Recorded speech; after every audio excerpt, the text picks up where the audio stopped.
Vamos lá, meus queridos. Abram suas Bíblias em Mateus capítulo 15. Dando continuidade às pregações, à série de pregações nos Evangelhos. Um dia a gente termina. Já está em Mateus 15, são 28 capítulos só de Mateus.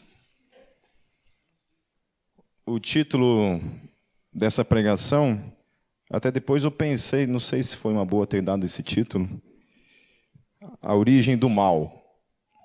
E porque isso pode ter lançado algum tipo de expectativa, do tipo que eu descobri de onde surgiu o problema do mal, mas também vou tratar um pouco a respeito disso, de certa forma, que é a grande questão, né? Que hoje nós entendemos e olhamos essa questão do mal, cada um tem uma forma de olhar para o mal, e em especial estou falando da teologia. Algumas pessoas entendem o mal como uma coisa vinda da parte de Deus, outros entendem o mal como uma questão do livre-arbítrio humano, e outros entendem o mal apenas como uma questão permissiva da parte de Deus, ou seja, se não fosse a soberana vontade de Deus e um plano maior sobre todas as coisas, o mal também não existiria. E quando a gente vai falar sobre o mal, essa questão, eu confesso para vocês que eu tenho um grande problema com questões teológicas que envolvem, para mim, questão de preguiça intelectual. Quando eu falo de preguiça intelectual, porque muita gente questiona questões de teologia e às vezes fazem afirmações teológicas sem gastar tempo estudando teologia mesmo. Então, assim, eu já estou há 26 anos na fé, e se eu falar para vocês que eu creio nas mesmas coisas que eu cria há 26 anos atrás, eu vou estar mentindo. A minha teologia mudou drasticamente em 26 anos de fé e estudando teologia.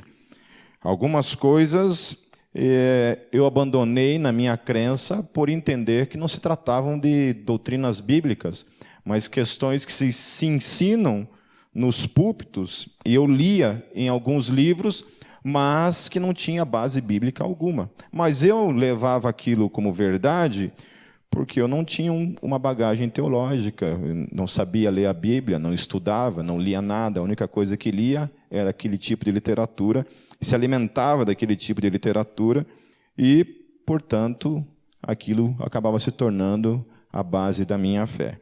E aí, quando eu fui para um seminário teológico, comecei a estudar verdadeiramente a Bíblia, como se deve ser estudada, dentro do seu contexto teológico, onde você vai ver outras opiniões, outros comentários acerca do texto, você começa a perceber que alguma das coisas que você crê começa a meio que se esfarelar diante da palavra de Deus.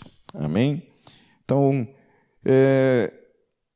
por que eu estou falando isso? Porque esse assunto, eu vejo muita gente fazendo comentários acerca do assunto do mal, uns comentários rasos, uns comentários assim até mesmo infantis, sabe? E eu vendo uma entrevista de um filósofo chamado Philippe Pondé, eu acho interessante assim que um ateu, Philippe Pondé é um ateu, e ele assim é um cara fã de teologia, é um cara que lê muito teologia, é um cara que admira muito o pensamento, a filosofia, a história da teologia cristã. E uma das coisas que ele fala é que ele não crê em Deus, ele não consegue aceitar a questão de Deus e a existência do mal, por exemplo.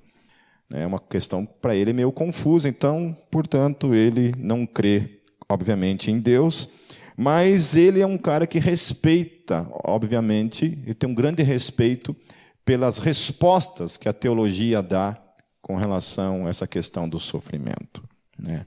E hoje, por sinal, é mais um dia em que a minha libertação de debates foi colocada à prova. Eu estava no Facebook e um endemoniado me tentou com uma postagem no Facebook. E eu olhei aquilo ali, me senti que nem Jesus lá no deserto. Satanás, vai, só uma comentadinha, né? Eu, não, Satanás, senão depois a Kátia bate em mim. Daí, resisti, graças a Deus, e não comentei. Mas assim, coisas assim que eu falo, meu Deus do céu, tem gente ainda acreditando nessas coisas e falando essas coisas ainda, né?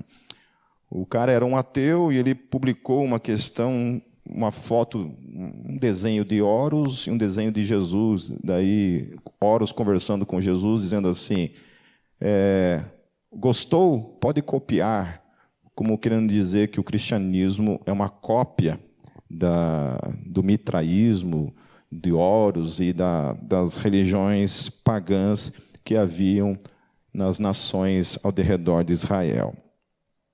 Isso é um assunto já tão batido, tão descartado, já tão refutado, e ainda assim isso está aí na abençoada internet. Mas é essa questão, sabe, de que as pessoas têm uma preguiça de pensar e assim, você vai ler e você sai por aí repetindo um monte de coisa. Então eu queria, sabe, desafiar essa igreja, porque eu creio que isso é o que eu tenho ensinado para vocês nesses 15 anos. Que vocês têm que ser críticos, pensadores, tem que ser gente que realmente, se não tiver base na Bíblia, descarte. Se eu estou falando, vai lá e verifica se aquilo que eu estou falando realmente tem base bíblica. Já ensinei vocês a lerem a Bíblia, como se deve ler a Bíblia. Amém? Certo? O Antigo Testamento, a chave hermenêutica do Antigo Testamento, a chave de interpretação do Antigo Testamento é o Novo Testamento. Amém? Não se cria doutrina no Antigo Testamento. O livro que nós temos como doutrina nas mãos é o Novo Testamento. Por sinal, obviamente, que o Novo Testamento não está solto no ar. Ele vem com o cumprimento do Antigo Testamento. Mas o Antigo Testamento é apenas uma sombra que aponta para o Novo Testamento. E eu ainda vejo gente ainda fundamentando doutrina e fé lá na Antiga Aliança. Né? E aí nós vamos falar um pouco sobre isso nessa noite. Abram suas Bíblias, então, em Mateus, capítulo 15, a partir do versos 1 em diante. Então, alguns fariseus e mestres da lei, vindo de Jerusalém, foram a Jesus e perguntaram... Está certo aí? Achei que estava lendo errado aqui. Porque os seus discípulos transgridem a tradição dos líderes religiosos, pois não lavam as mãos antes de comer. Respondeu Jesus: e por que vocês transgridem o mandamento de Deus por causa da tradição de vocês? Pois Deus disse: honra teu pai e tua mãe, e quem amaldiçoar o seu pai ou sua mãe terá que ser executado. Opa! Eu acho interessante, só fazer uma pausazinha aí, é que Jesus não tem nenhuma crise teológica com isso, né? Eu gosto de Deus, assim, porque Deus, assim, ele é faca na caveira. Ele fala assim, mato, aleluia. Eu gosto de Deus, não de vocês fazendo isso, mas eu gosto de Deus, e Jesus é o outro cara que vem também e não pede muitas desculpas, ele fala isso mesmo. Continuando.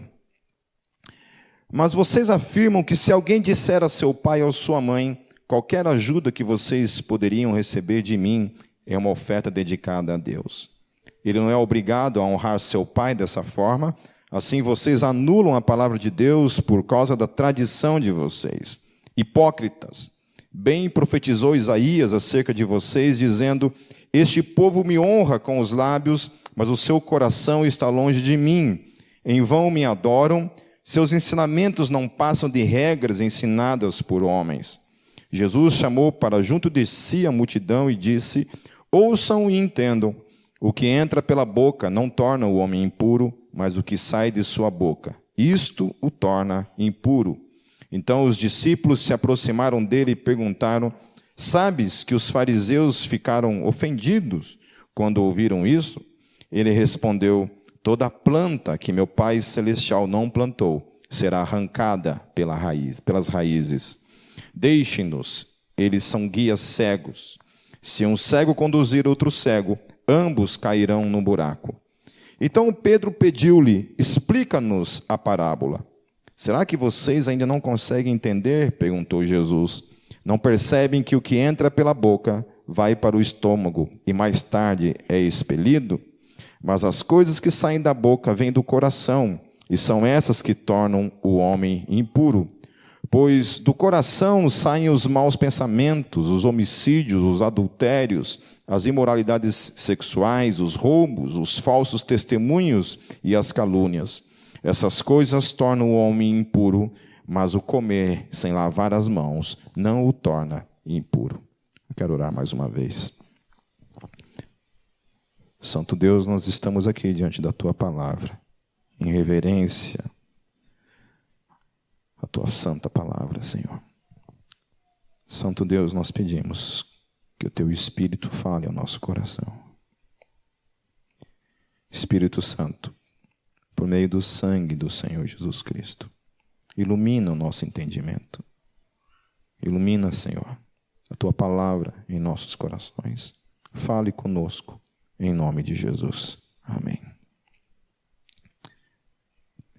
A primeira coisa que eu acho interessante é que esses homens sabiam de todo o ministério de Jesus, toda a popularidade de Jesus, o que Jesus já havia feito durante esse tempo de ministério, todos os milagres e prodígios que Jesus já havia feito em seu ministério, e esses caras chegam ali preocupados com uma única coisa.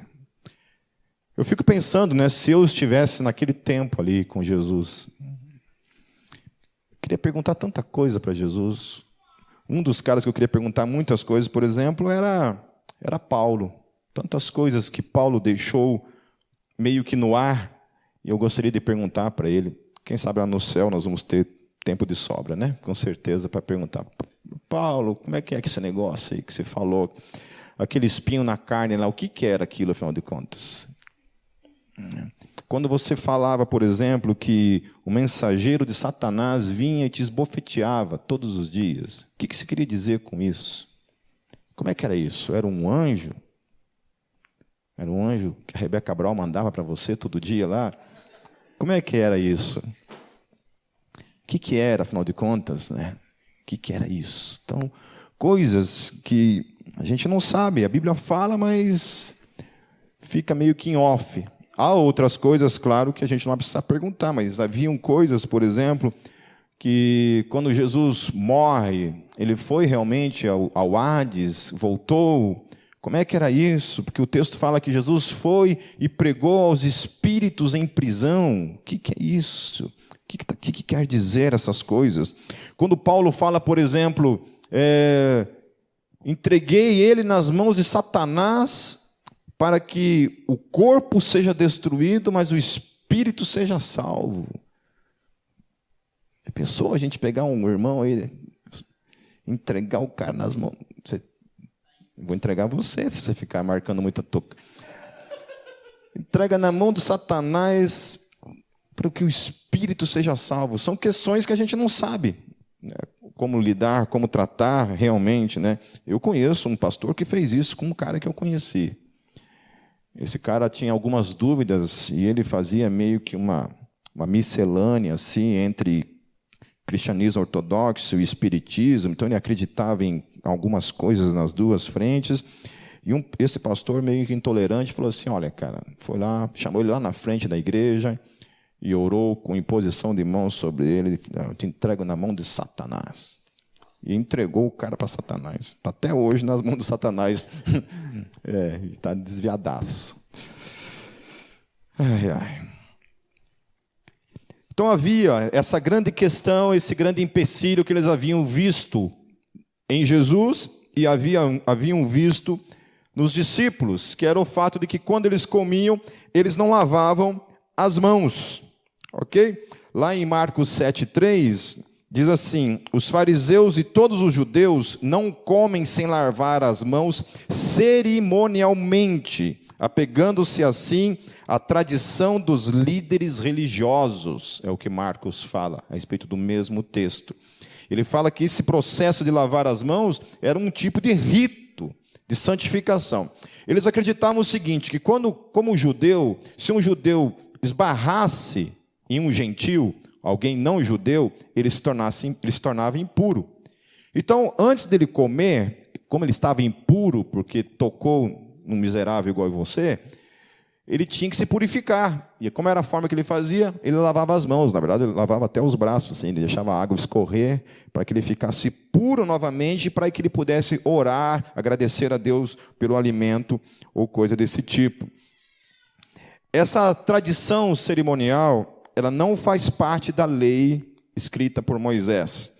Ela fazia parte de um outro escrito chamado Talmud. O Talmud ele era uma espécie de livro de doutrina. Você conhece a igreja que tem a Bíblia, mas também tem o livro de doutrina do lado? Conhece? Já passaram por elas, já? Hein? Conhece a igreja que tem o tal livro de doutrina? Né? Não está na Bíblia, mas está lá. Tem o livro de doutrina. Então, é o mesmo pacotinho aí. Então, os judeus eles faziam isso para se purificarem de algum tipo de contato com os gentios. E desobedecer, olha só, desobedecer tal tradição poderia implicar em excomunhão das sinagogas. Então, o cara que não respeitasse esse rito, ele era inclusive proibido de entrar nas sinagogas. Havia uma frase, um pensamento que descrevia um pouco da forma rígida e radical como eles enxergavam essa questão da purificação na lavagem das mãos. Que dizia o seguinte, olha só, uma coisa era faca na caveira. E aí vocês vão entender como algumas coisas que nós vemos hoje, na verdade, só repetem o mesmo erro.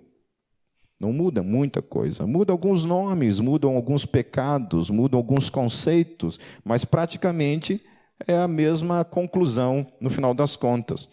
Qualquer que come pão sem lavar as mãos tem a mesma culpa do que se tivesse deitado com uma prostituta. Então, a concepção deles era essa, que se você comesse e não lavasse as mãos, era a mesma coisa que se você tivesse tido relações sexuais com uma prostituta. E aí, para complicar um pouco mais, aí vocês vão ver que também tem muito a ver com algumas coisas que se tem por aí, dentro da igreja evangélica em especial, né? Vocês já ouviram que, por exemplo, assim, se uma irmã é meio dada, né? Meia facilitadora dos processos, o que falam? Que ela tem o quê? Espírito de pombagira. Ou seja, não é que ela é sem vergonha. A gente põe a culpa no Satanás. Certo? Se o cara é bebum, gosta de uma cachaça, a gente fala que ele é o quê? Zé Pilintra. Né? Tá, você sabe bem do Satanás, hein? Tá vendo? Né? Ou seja, essa é uma forma moderna da gente também nomear pecados. Então, hoje, em algumas doutrinas que se tem por aí, não é mais pecado, agora é demônio. Tudo é culpa do demônio. Tudo que você faz, só é preciso uma coisa para você ser livre, por exemplo, dessa facilitação. Por exemplo, né? Eu vou lá na tua casa, com o meu óleo ungido, oro, expulso o Exu facilitador, no outro dia você nunca mais tem problema nessa área. Né? Oxe, que bom se fosse assim, né, meus queridos? Você já pensou se a nossa sexualidade fosse resolvida de uma maneira tão simples assim? Era só expulsar a pombagira de todo mundo ficava sexuado, nunca mais tinha problema com essa questão. Então, naquele tempo, essa história já é um pouquinho antiga, olha só, foi criado o mito de um espírito mau chamado Shibta, ou Shibta, que gostava especialmente de atormentar aqueles que não observassem o rito da lavagem das mãos. Então se colocava um medo. Olha, se você não lavar as mãos, o Chibita vai pegar você. O Chimbinha. Depois ele entrou na banda Calypso e fez maior sucesso. Então eles colocavam as suas tradições acima da própria lei. E aí, por isso que Jesus dá uma resposta que pega eles de jeito. Respondeu Jesus: e por que vocês transgridem o mandamento de Deus por causa da tradição de vocês? Pois Deus disse: honra teu pai e tua mãe, e quem amaldiçoar seu pai ou a sua mãe terá que ser executado. A NVI traz isso, né? Isso está lá em Êxodo 20, 12, Deuteronômio 5, 16, Êxodo 21, 17, Levíticos 20, versículo 9, diz exatamente isso. Faltou respeito com a veinha e com o veinho. Execução. Morte.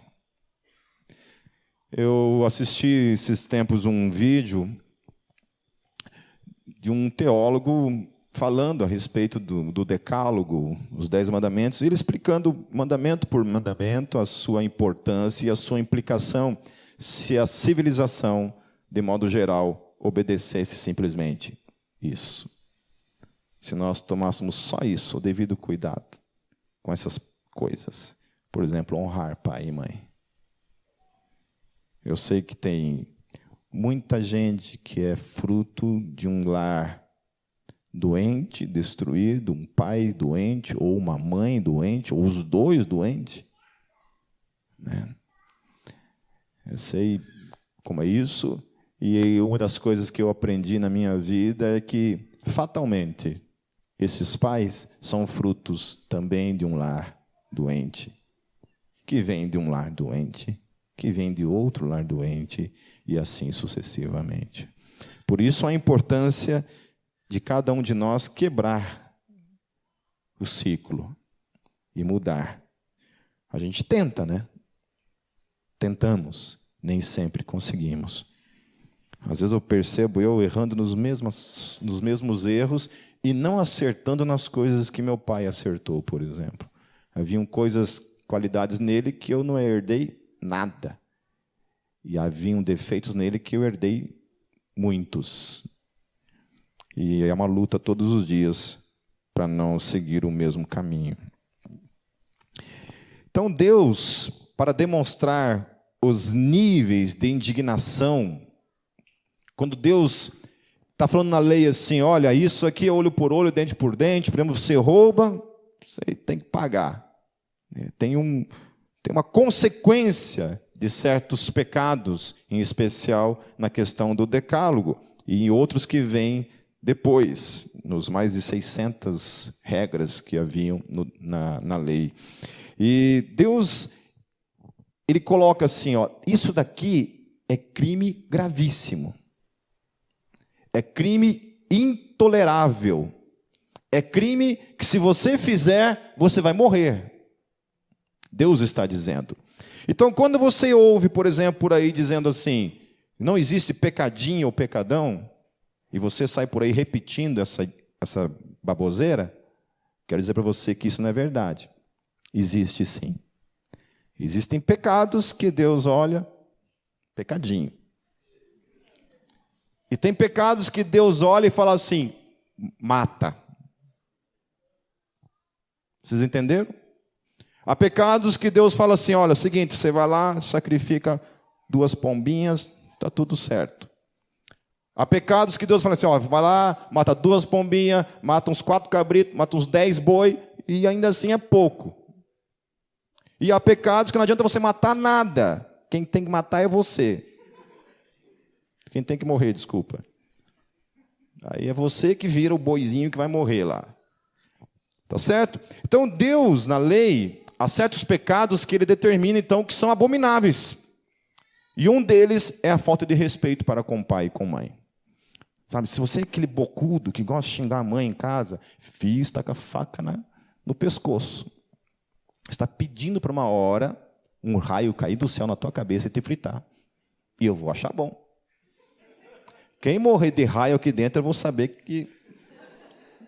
que foi o Senhor que promoveu você para as regiões celestiais. Espero.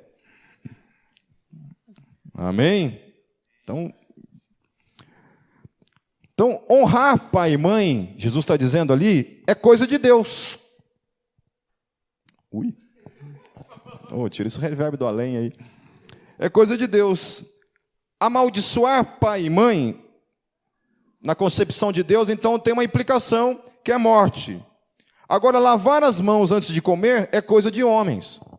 Foram os homens que inventaram, criaram. Isso não tem nada a ver com revelação, não tem nada a ver com algo que nasceu no coração de Deus, para mim e para você. Então tem muita coisa na igreja que foi criado, que não está na Bíblia, e que não vem da parte de Deus. Por exemplo, hoje, novamente, meu Deus do céu, vou ter que gravar não sei o quê. Vou ter que adicionar na Bíblia, só pode, para alguém entender isso alguma vez na vida.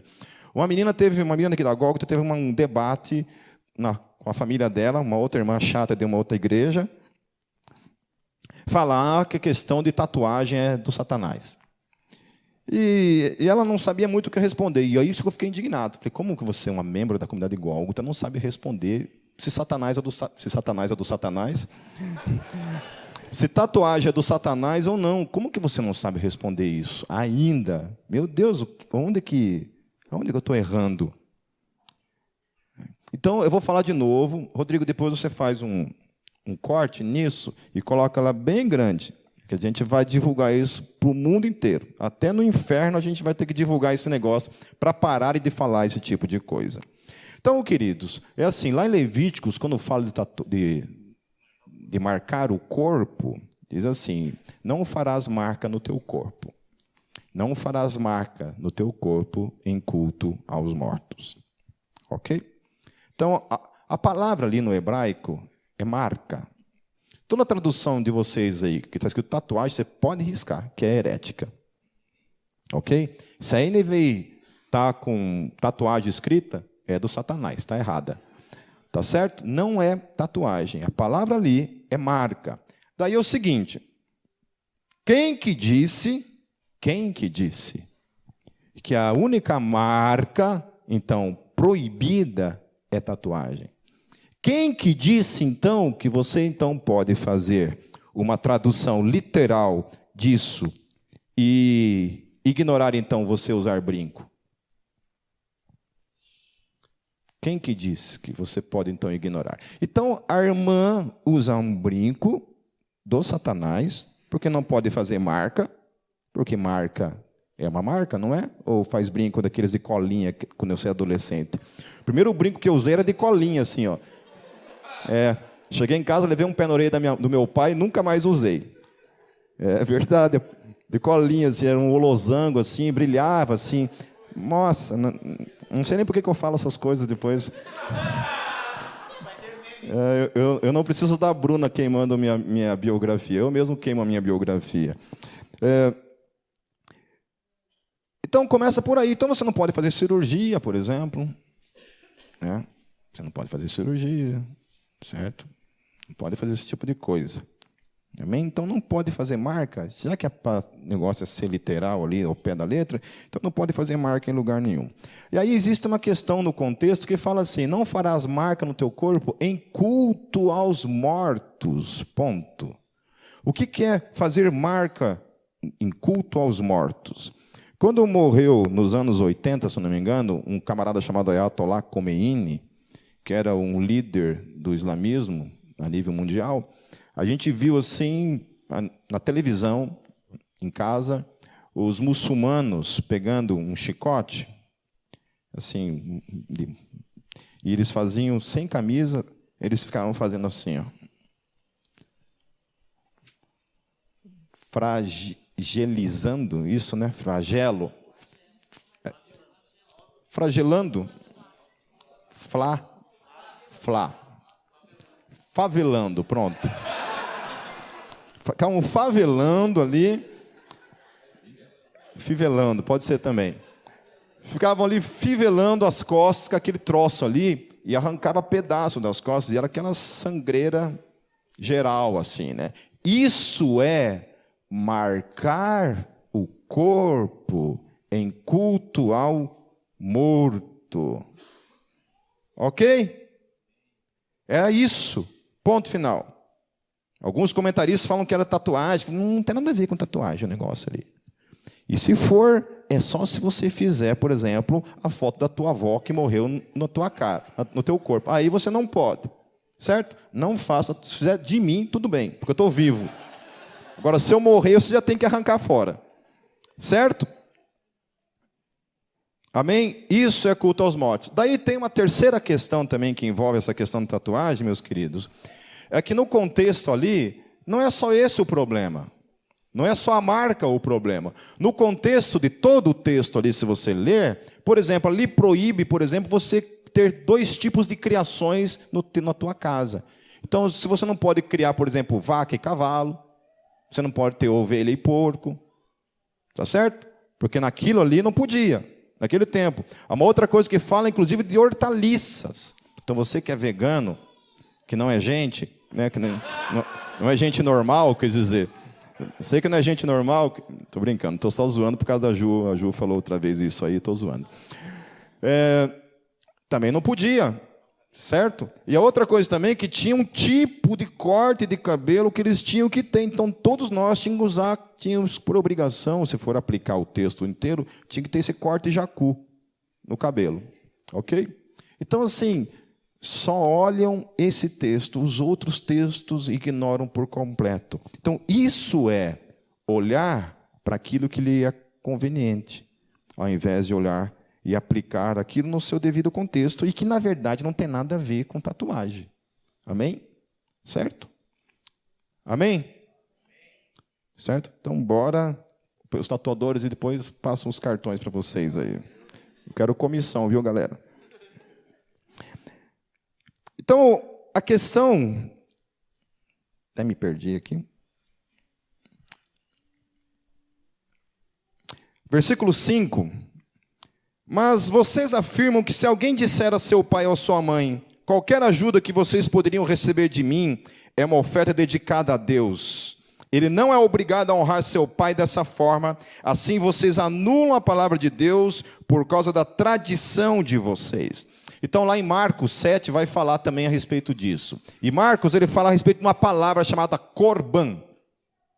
Então, assim, na lei, você era obrigado a cuidar dos seus pais. Quando os pais ficavam velhos, você era obrigado pela lei a cuidar dos seus pais, porque não cuidar dos pais implicava em desonra. E desonrar pai e mãe. E aí o bicho pegava para o teu lado. Então, como ninguém queria morrer, cuidava do velho na marra, não tinha jeito. Certo? Porém, na tradição, se criou essa palavrinha chamada corban. Corban era o seguinte: quando chegava esse tempo de você ajudar os teus pais, você só precisava dizer corban. Corban implicava que toda ajuda que você, financeira, que você dedicaria aos seus pais, você simplesmente, com essa palavra, você eliminava isso, lançando isso para uma outra possibilidade e dizendo então que esse dinheiro, você depositaria esse dinheiro no templo.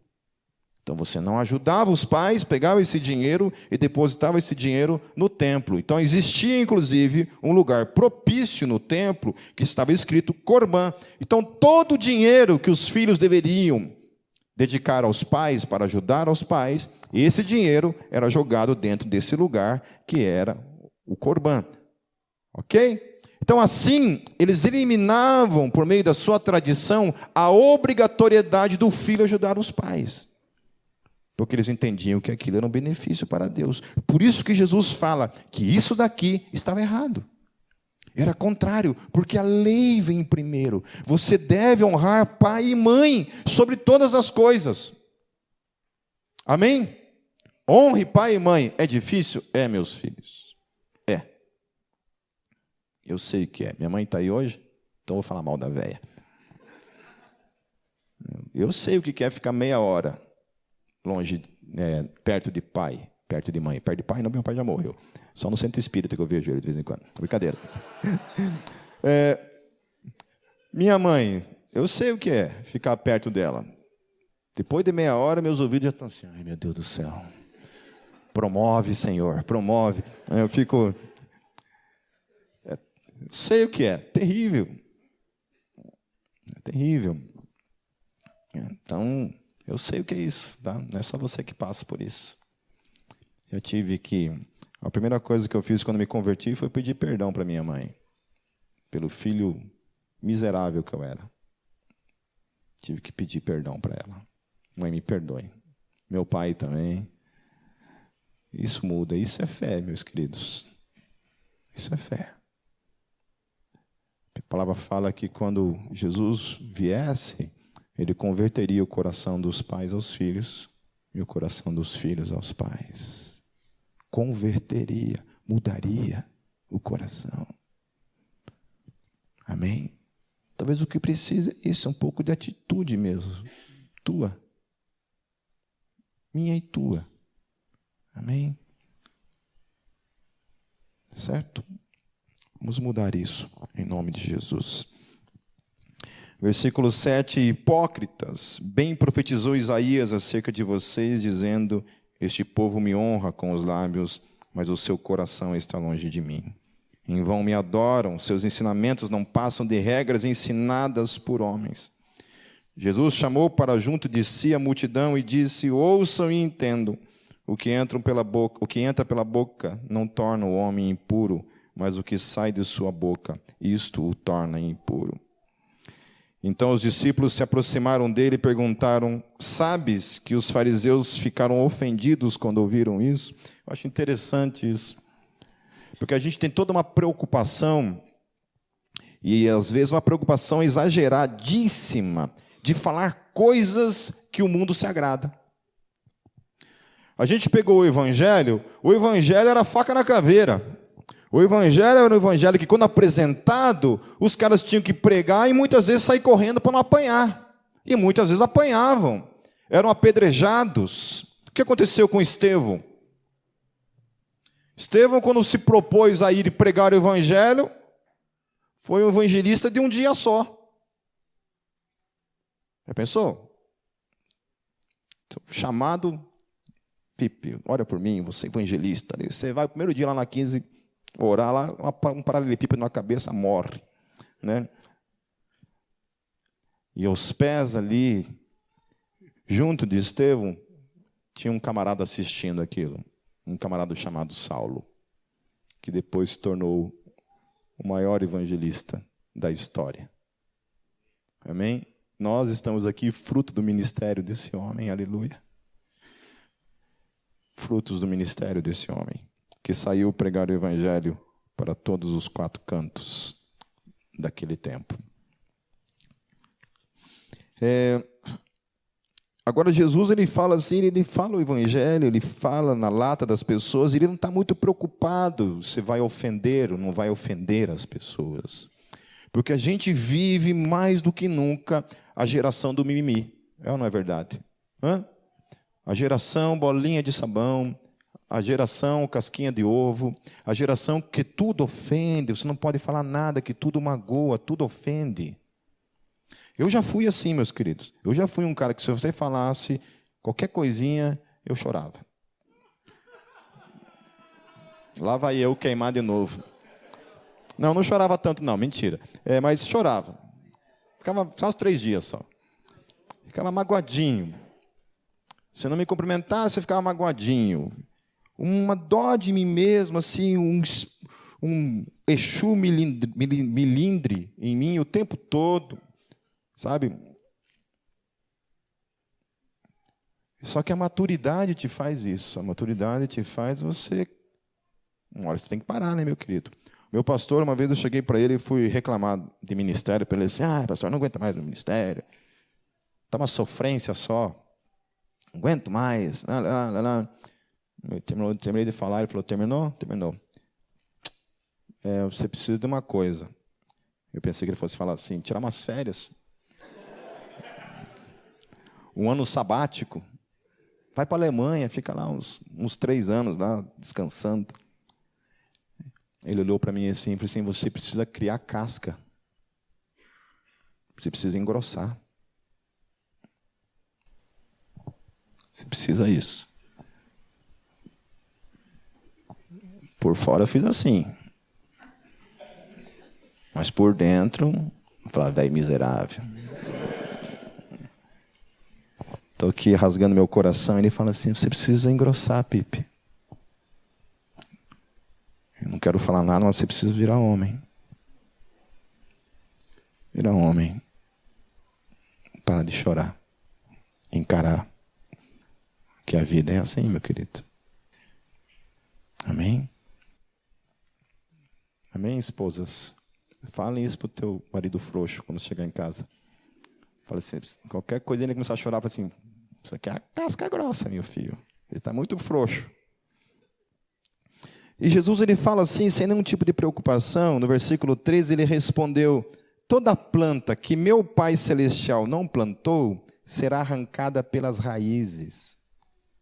Ele fala assim, não se preocupe, que se não foi o Pai que plantou, isso será arrancado. Amém? Ele fala assim, deixem-nos, eles são guias cegos. Se um cego conduzir outro cego, ambos cairão num buraco. Então Pedro pediu-lhe, explica-nos a parábola. E ele responde, será que vocês não conseguem entender? Perguntou Jesus. Não percebe que o que entra pela boca vai para o estômago e mais tarde é expelido? E aí Marcos ele faz uma outra observação lá em Marcos 7,19. Marcos fala que quando Jesus pronuncia isso, Jesus considerou limpo todos os alimentos. Que até então tinha isso também. Para eles, haviam certos alimentos que eram impuros. E ali, Marcos, em definitivo, fala que Jesus destrói isso. Então, e considera então que todos os alimentos são puros. Obviamente que tem coisa que eu não sei, com cada um, né? Certo? Mas todos os alimentos, mas não no sentido mais de pecado agora. São puros. Podem ser comidos desde que sejam realmente coisas comestíveis. Amém?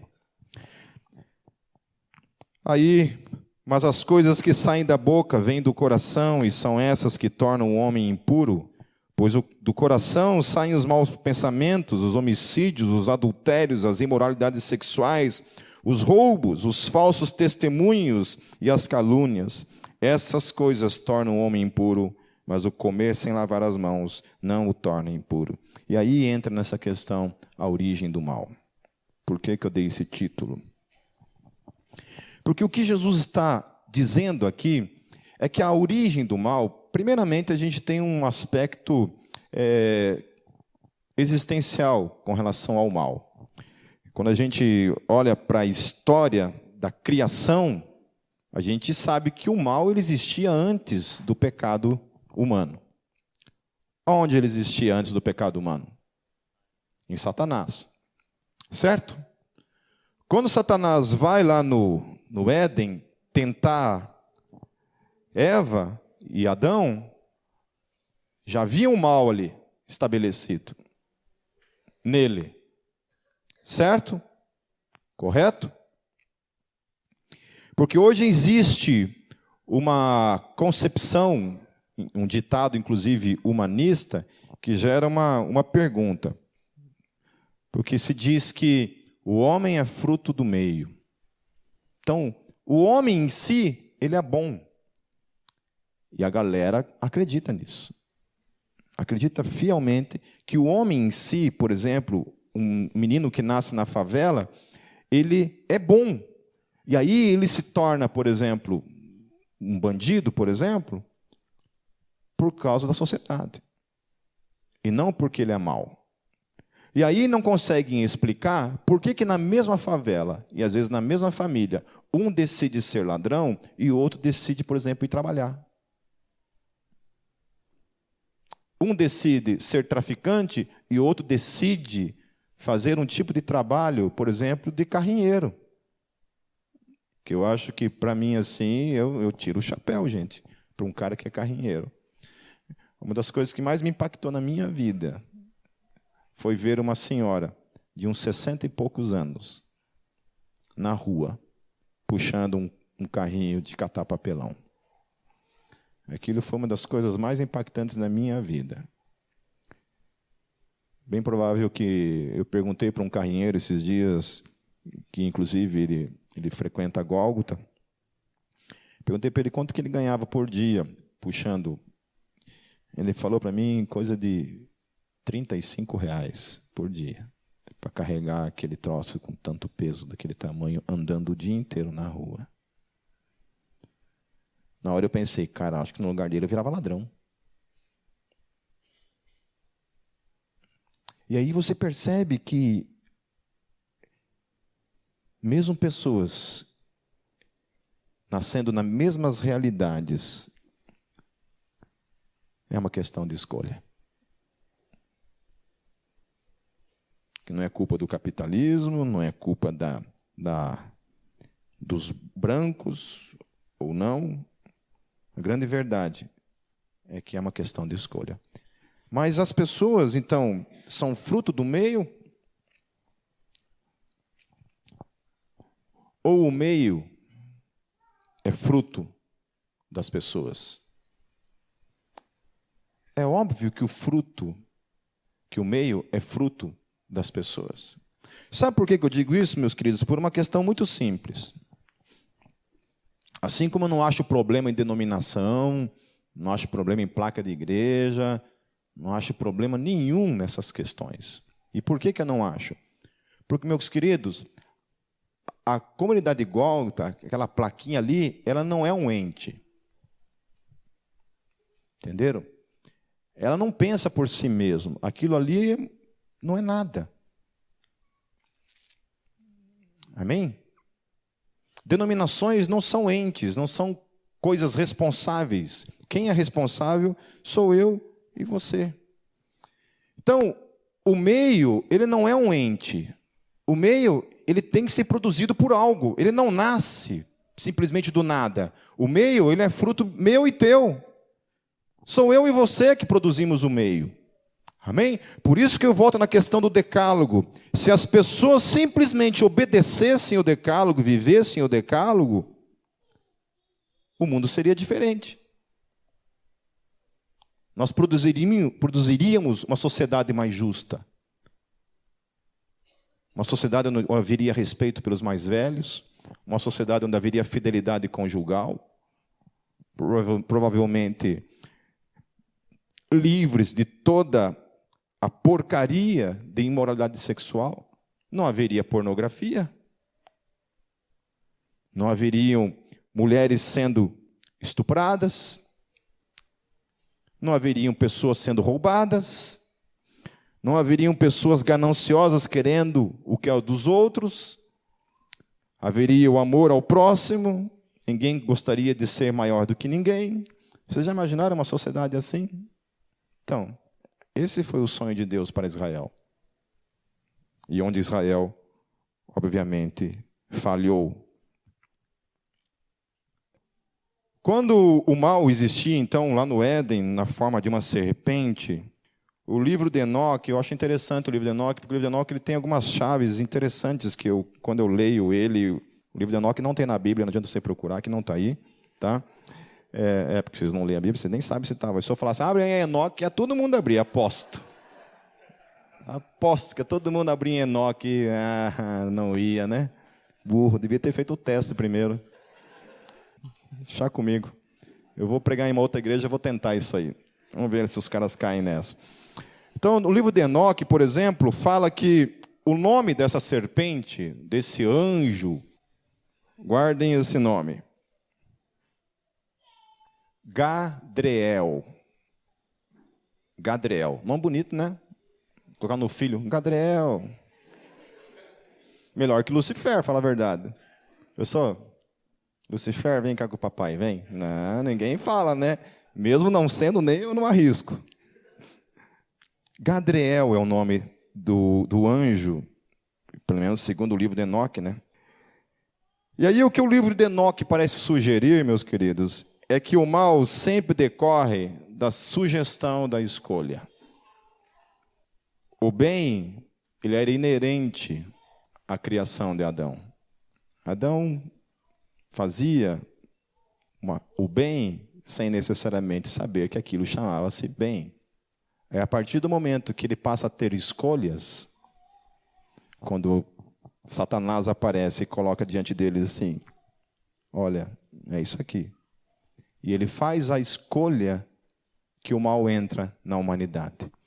E aí é o seguinte, com a escolha de um único homem, que foi Adão, Deus decidiu que todos nós escolhemos nele. Portanto, todos nós somos pecadores. Então, a origem do mal, primeiro ela surge na rebelião dos anjos. E aí, assim, a gente tem, eu mesmo já falei isso, algumas pessoas entendem que a questão dos anjos só aconteceu, por exemplo, uma única vez, a queda dos anjos.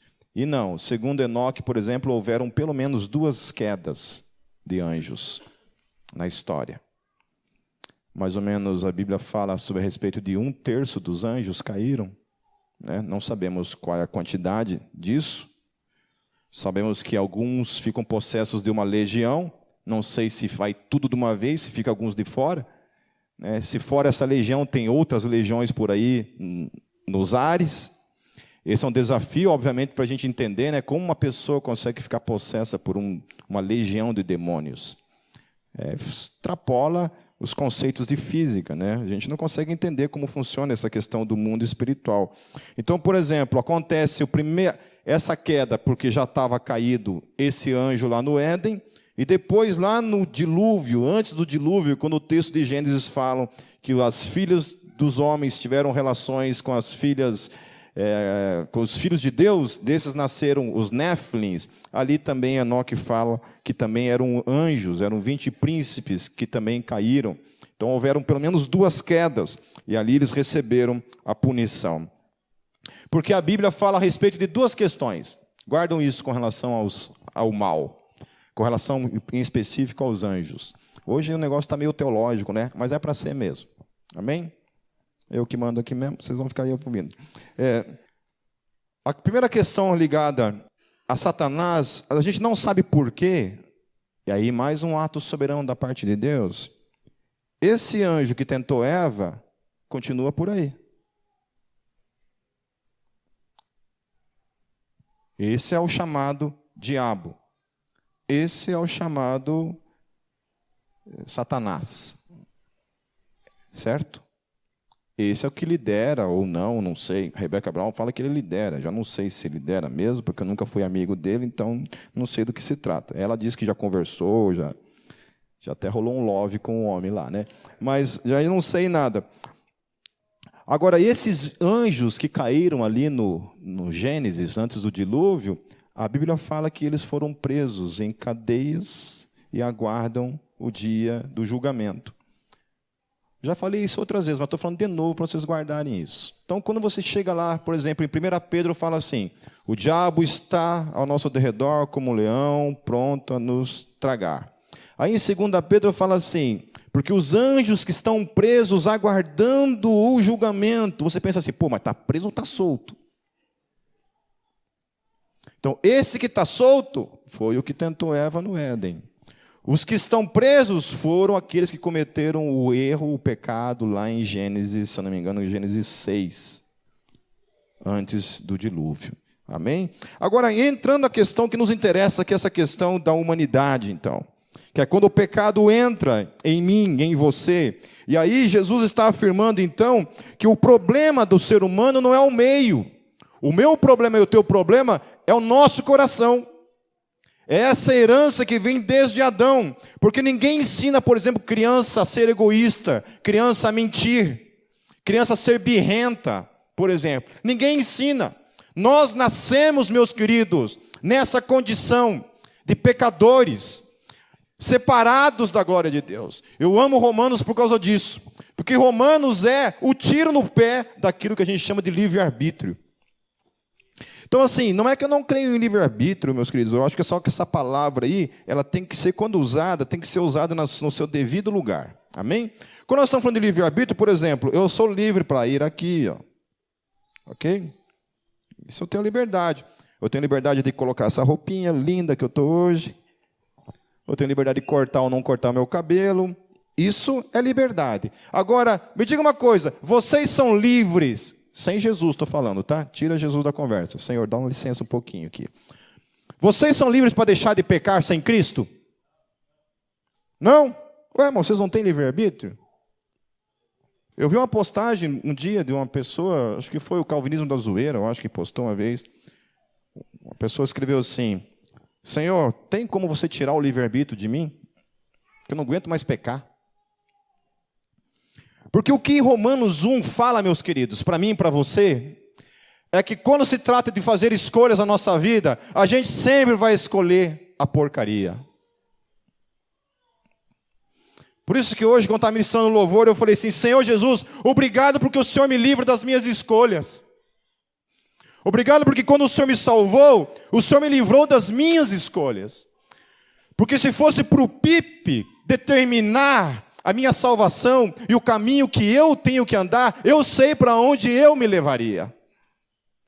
E onde eu me levaria é exatamente isso daqui, que é a luta diária entre a minha carne e o meu espírito, porque uma vez agora eu estou em Cristo, e uma vez que eu estou em Cristo, agora sim eu tenho a opção de escolher. Mas sem Cristo, meus queridos, não existe essa escolha, porque você faz isso naturalmente. Uma vez em Cristo, ainda assim, os maus pensamentos estão aí, ou vocês não passam por isso semanalmente falando? Hã? A outra questão, homicídios. Jesus complica um pouco mais. Jesus fala que se você chamar o irmão de um palavrão, por exemplo, você já cometeu homicídio. Adultérios. Jesus complica, porque ele fala que se você olhar, se você pensar na sua mente, você já cometeu o bendito. Ou seja, todo mundo que está aqui, de certa forma, adulterou uma vez na vida. Todo dia? Porra! Isso aqui está cheirando enxofre hoje. Certo? Não estou dizendo que depois de casado, estou dizendo que um dia na tua vida lá, quando você estava na tua puberdade, tua adolescência lá, você estava endemoniado. Pode falar que estava, eu sei que você estava. Fala de imoralidades sexuais. Fala de roubos. Eu lembro que eu ia no mercado roubar bombom. Mais uma queimadinha na biografia. Que eu era pobre, não tinha dinheiro e ia roubar bombom no mercado. Um bombonzinho leva para o inferno da mesma forma, meus queridos. Falsos testemunhos. Quantas vezes a gente fala mal das pessoas de coisas que não são verdadeiras? Aí fala sobre calúnias, falar mal das pessoas. Alguém aqui nunca falou mal de ninguém na vida? De onde vem isso, Jesus está falando? Do coração humano, meu e teu. E aí ele fala o seguinte: queridos, nós estamos muito preocupados com questões externas. Eu vejo isso acontecendo o tempo todo, inclusive aqui dentro. Gente que julga o outro, olha para o outro, está mais preocupado com o outro e não olha para a sua própria vida. E aí é um problema. Existe uma diferença muito grande. E aí eu vou falar isso para vocês entenderem bem. Assim, ó. Existe uma diferença entre eu chegar com o irmão e sentar assim. Desculpa. Querido, olha, isso que você está fazendo é errado, cara. Você tem que mudar de vida. Posso orar por você? Posso expulsar a pombagira de você? Isso é uma questão. A outra questão é eu chegar para o Alex e falar assim: nossa, Alex, você viu o que aquele irmão está fazendo? Foi no largo beber. Alex, você viu? Então, antes da gente sentar com o cara, a gente sai falando mal do cara. E é isso que Jesus está dizendo assim: olha, galera, é o seguinte, vocês estão preocupados com questões dos outros e estão deixando de se preocupar com isso aqui dentro. Ó. Porque o que torna eu e você impuro é as questões quando nós deixamos essas podridões que estão dentro de nossa carne, essas coisas se tornarem realidade. E aí que está o problema. Para mim e para você. Amém? Aí que está o problema para mim e para você. Então, o que nós precisamos como solução para resolver essa grande questão? Você sabe o que vocês podem fazer todo dia nessa luta contra esse coração peludinho que você tem? De manhã cedo você acorda e fala assim para o Senhor assim: Senhor Jesus, o Senhor conhece todas as minhas inclinações. Todas elas. Olha para essa listinha aqui, ó. Talvez sejam todas elas. E fala assim para ele assim: mas Senhor, me ajuda. Eu ouvi uma frase linda essa semana, escrita por um membro da igreja, que dizia assim: o melhor lugar que você pode estar é no descanso do Senhor. Quando você entrega a tua vida diante de Deus e fala assim: Senhor, só o Senhor pode fazer escolhas na minha vida. Porque se eu ficar à mercê das minhas escolhas, eu estou lascado. Senhor, seja soberano na minha vida, Senhor. Seja soberano sobre a minha carne. E aí jejuar faz um bem também, sabia? Orar. Aquele pecado específico que eu e você sabemos qual é. Ore, entregando isso diante de Deus, meus queridos. Sabe, nós temos que parar de nos preocupar com as questões externas e realmente se preocupar com aquilo que é preocupante em mim e em você, que é a praticidade de certas coisas que estão erradas aqui dentro e que só o Senhor Jesus pode transformar. Porque a santidade vem dele. A santificação, meus queridos, é fruto do trabalho do Espírito Santo na minha e na tua vida. Amém?